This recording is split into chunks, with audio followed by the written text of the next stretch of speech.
दोस्तों आज एक बहुत ही इम्पोर्टेंट टॉपिक के ऊपर बात करेंगे कि जब भी हम उठते बैठते हैं हमारे जोड़ों में से आवाज़ें क्यों होती हैं। स्पेशली हमारे घुटनों में से आवाज़ें आती हैं, हमारी कोहनियों में से आवाज़ें आती हैं, जिसको हम कड़ाके कहते हैं। और बाज़ औक़ात हम ये उँगलियों के भी कड़ाके निकाल रहे होते हैं।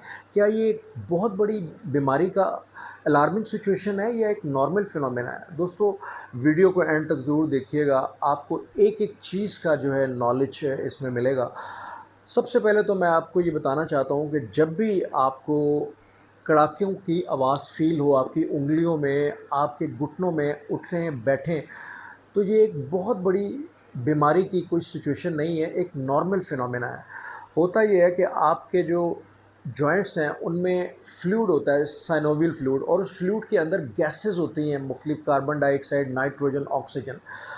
अमूमन नाइट्रोजन गैस के जब बबल्स बनते हैं और वो बबल्स बस्ट होते हैं, जब आप उठते हैं, बैठते हैं, तो फिर क्रैकिंग साउंड्स की आवाज़ आती है, कड़ाकों की आवाज़ आती है। ये एक नॉर्मल फिनोमेना है और इसको हम कैविटेशन कहते हैं। दोस्तों यहाँ तक तो किसी भी किस्म की टेंशन और परेशानी की बात नहीं है, लेकिन जब आपको क्रैकिंग साउंड्स के साथ पेन होना शुरू हो जाए, जॉइंट्स में स्वेलिंग होना शुरू हो जाए, तब समझ जाएँ कि कोई ना कोई प्रॉब्लम आपको हो रहा है, किसी न किसी चीज़ की डेफ़िशिएंसी है या कोई ऐसी बीमारी आप पे हमला करने वाली है। तो यहाँ पे मैं आपको ये बताना चाहता हूँ कि इसमें खुदा ना ख़ास्ता आपको रोमेटॉइड आर्थराइटिस की बीमारी हो सकती है, जो जोड़ों के दर्द की बीमारी होती है। इसमें ऑस्टियो आर्थराइटिस हो सकती है, जिसमें जोड़ आपके कमज़ोर होना शुरू हो जाते हैं, हड्डियाँ कमज़ोर होना शुरू हो जाती हैं।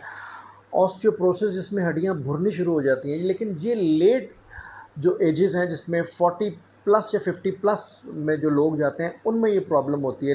लेकिन अनफॉर्चुनेटली आजकल ये यंग एज में भी हो रहा है, जिसमें 25 35 के जो यंग लोग हैं, उनमें भी ऑस्टियोआर्थराइटिस हम देख रहे हैं। उसकी वजह ये है कि आजकल के जो लोग हैं वो वर्कआउट नहीं करते, एक्सरसाइज नहीं करते, और उनकी ज़िंदगी में कोई ऐसी आउटडोर एक्टिविटी नहीं है जिसकी वजह से उनके जो जॉइंट्स हैं वो स्ट्रॉन्ग हों।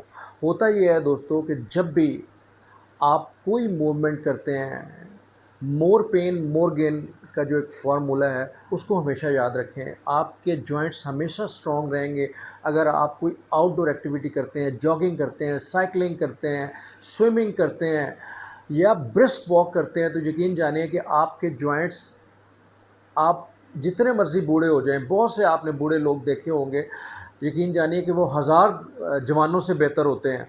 और उनसे पूछो कि आपको पेन हो रही है जॉइंट्स में, तो वो कहेंगे बिल्कुल हमें कोई पेन नहीं है, और ना ही उनके जॉइंट्स में से कभी कोई कड़ाकों की आवाज़ आई है। उसकी वजह ये है कि उन्होंने अपनी डाइट मेंटेन रखी है और उसके साथ उन्होंने आउटडोर एक्टिविटी रखी हुई है, उन्होंने वॉक रखी हुई है। दोस्तों होता ये है कि जैसे ही आप अर्ली एज में जाना शुरू करते हैं, डीजनरेशन स्टार्ट हो जाती है।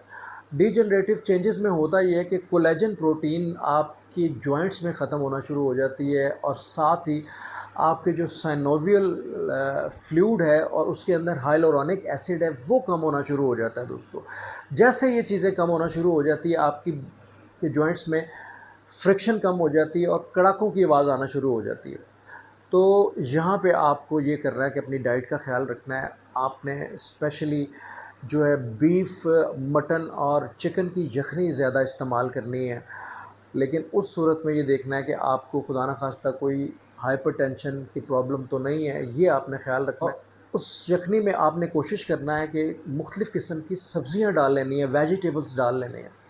और स्पेशली जो प्रॉब्लम्स होते हैं उसमें chondroitin sulphate, hyaluronic acid, vitamin C, calcium, vitamin D, glucosamine फ़ेट, ये जो चीज़ें आपने जो है गेन करनी है, और ये मिलेंगी आपको इन्हीं चीज़ों से। और आप कोशिश करें कि आप जो है बाज़ार में भी जो सप्लीमेंट्स मिल रहे हैं, जिसमें ग्लूकोज़ामीन है, कॉन्ड्राइटिन सल्फ़ेट है, और हाइलुरोनिक एसिड है, विटामिन सी है, कैल्शियम है, कोलेजन प्रोटीन है, ये बहुत सी अच्छी-अच्छी फ़ॉर्मूलेशंस आपको बाज़ार से मिल जाएँगी। आप डॉक्टर की एडवाइस के मुताबिक आप यूज़ करें। जैसे ही आप अबव 40 या 50 चले जाएँ, आपको ये फ़ॉर्मूलेशन ज़रूरत होनी चाहिए। लेकिन ये तब काम करेंगी जब आप आउटडोर एक्टिविटी करेंगे, जब आप मूवमेंट करेंगे, लेकिन अगर आप घर में बैठे रहें और ये सप्लीमेंट्स लेते रहें और डाइट लेते रहें तो कोई फ़ायदा होने वाला नहीं, बल्कि आपका वेट गेन हो जाएगा, आपको फैटी लिवर हो जाएगा, आपका स्टमक डिस्टर्ब हो जाएगा, आपको इरिटेबल बाउल सिंड्रोम हो जाएगा, यानी आपका पेट ख़राब होना शुरू हो जाएगा। ज़रूरी ये है कि इन सारी चीज़ों के साथ आप आउटडोर एक्टिविटी करें, तो आप देखेंगे, यकीन जानिए कि आप बुढ़ापे तक बड़ा फिट अपने आप को फ़ील करेंगे। इस वीडियो को आगे ज़रूर शेयर कीजिए ताकि लोगों में थोड़ी सी अवेयरनेस आए। बहुत शुक्रिया। अल्लाह हाफ़िज़।